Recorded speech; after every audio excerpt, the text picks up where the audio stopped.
ಗಡಿ ಜಿಲ್ಲೆ ಚಾಮರಾಜನಗರದಲ್ಲಿ ಮುಚ್ಚುತ್ತಾ ಇದೆ ಸರ್ಕಾರಿ ಶಾಲೆಗಳು. ಕಳೆದ ವರ್ಷ 12 ಶಾಲೆ, ಈ ವರ್ಷವೂ 12 ಸರ್ಕಾರಿ ಶಾಲೆಗಳು ಬಂದ್ ಆಗಿದೆ. ಇಂಗ್ಲಿಷ್ ಶಾಲೆಗಳ ವ್ಯಾಮೋಹ, ಸಾರಿಗೆಯ ತೊಂದರೆ ಹಿನ್ನೆಲೆಯಲ್ಲಿ ಶಾಲೆಗೆ ಬರೋದಕ್ಕೆ ಹಿಂದೆಟ್ಟು ಹಾಕ್ತಾ ಇದ್ದಾರೆ ಮಕ್ಕಳು. ಮಕ್ಕಳ ದಾಖಲಾತಿಯನ್ನ ಕುಸಿತವನ್ನ ಕಂಡಂತ ಹಿನ್ನೆಲೆಯಲ್ಲಿ ಬಂದ್ ಆಗ್ತಾ ಇದೆ ಶಾಲೆಗಳು. 1 ರಿಂದ 5ರವರೆಗಿನ 24 ಸರ್ಕಾರಿ ಕಿರಿಯ ಪ್ರಾಥಮಿಕ ಶಾಲೆಗಳು ಇಲ್ಲಿವರೆಗೂ ಕ್ಲೋಸ್ ಆಗಿದೆ ಅನ್ನೋದ್ರ ಬಗ್ಗೆ ಮಾಹಿತಿ ಸಿಗ್ತಾ ಇದೆ. ಚಾಮರಾಜನಗರ ತಾಲೂಕಿನ 11 ಶಾಲೆಗಳು, ಗುಂಡ್ಲುಪೇಟೆ ತಾಲೂಕಿನ 9 ಶಾಲೆಗಳು, ಹನೂರಿನ 2, ಕೊಳ್ಳೇಗಾಲ, ಯಳಂದೂರು ತಾಲೂಕುಗಳಲ್ಲಿ ತಲಾ 1 ಶಾಲೆ ಬಂದ್ ಆಗಿದೆ. ಸಹಜವಾಗಿ ಇದು ಆತಂಕಕಾರಿ ಬೆಳವಣಿಗೆ. ಸರ್ಕಾರಿ ಶಾಲೆಗಳು ಮುಚ್ತಾ ಇದೆ ಅಂತ ಅಂದ್ರೆ ನಿಜವಾಗ್ಲೂ ಒಂದು ರೀತಿಯಾದ ಬೇಸರದ ಸುದ್ದಿ. ನೋಡಿ, ಕಳೆದ ವರ್ಷ 12 ಶಾಲೆ, ಈ ವರ್ಷವೂ ಕೂಡ 12 ಶಾಲೆಗಳು ಬಂದ್ ಆಗ್ತಾ ಇದೆ. ಇಂಗ್ಲಿಷ್ ಶಾಲೆಗಳ ವ್ಯಾಮೋಹ, ಸಾರಿಗೆ ತೊಂದರೆ ಇರುವಂತಹ ಹಿನ್ನೆಲೆಯಲ್ಲಿ ಈ ತರ ಶಾಲೆಗಳಿಗೆ ಬರೋದಕ್ಕೆ ಹಿಂದೇಟು ಹಾಕ್ತಾ ಇದ್ದಾರೆ. ಪೋಷಕರು ಕೂಡ ಹೆಚ್ಚಿನ ರೀತಿಯಾದಂತಹ ಆಸಕ್ತಿಯನ್ನ ತೋರಿಸ್ತಾ ಇಲ್ಲ.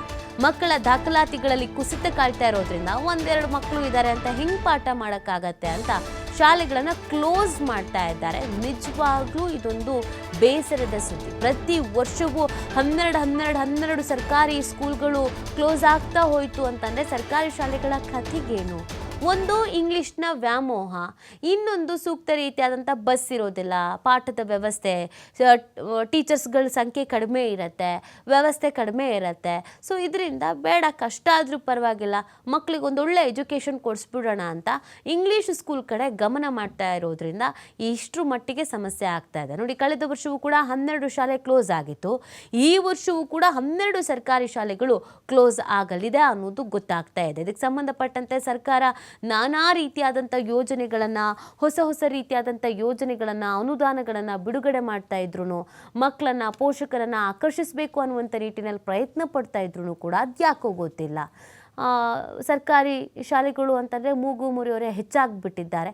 ಇದೀಗ ಮಕ್ಕಳ ಸಂಖ್ಯೆಯಲ್ಲಿ ಕಡಿಮೆ ಆಗಿರೋದ್ರಿಂದ, ದಾಖಲಾತಿಗಳಲ್ಲಿ ಕಡಿಮೆ ಆಗಿರೋದ್ರಿಂದ ನಿಧಾನವಾಗಿ ಒಂದೊಂದೇ ಶಾಲೆಗಳನ್ನು ಮುಚ್ಚುತ್ತಾ ಬರಲಾಗ್ತಾ ಇದೆ.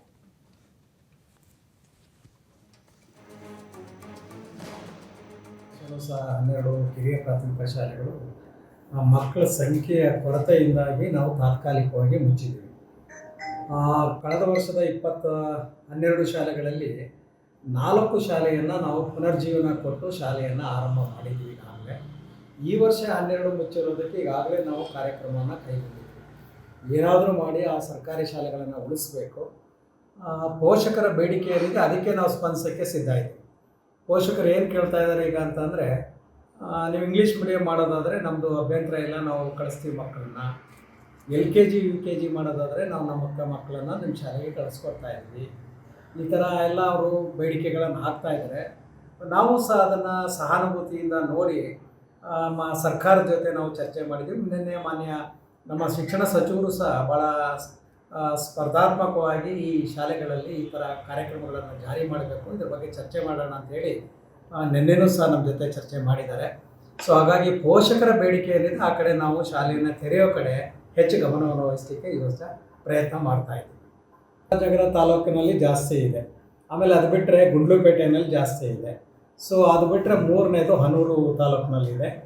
ಹಾಗಾಗಿ ಮತ್ತು ಮುಚ್ಚಕ್ಕೆ ಇನ್ನೊಂದು ಕಾರಣ ಏನು ಅಂತ ಹೇಳಿದ್ರೆ, ಕೆಲವು ಉರ್ದು ಶಾಲೆಗಳನ್ನು ನಾವು ಮುಚ್ಚಿದ್ವಿ. ಬಹುಶಃ ಗ್ರಾಮದಲ್ಲಿ ಶಾಲೆಗೆ ಬರಬೇಕಾದಂಥ ಮುಸ್ಲಿಂ ವರ್ಗದ ಕಮ್ಯುನಿಟಿನೇ ಆ ಊರಿನಲ್ಲಿ ಇಲ್ಲ ಇವತ್ತು. ಹಾಗಾಗಿ ಅನಿವಾರ್ಯವಾಗಿ ನಾವು ಮುಚ್ಚಿದ್ವಿ.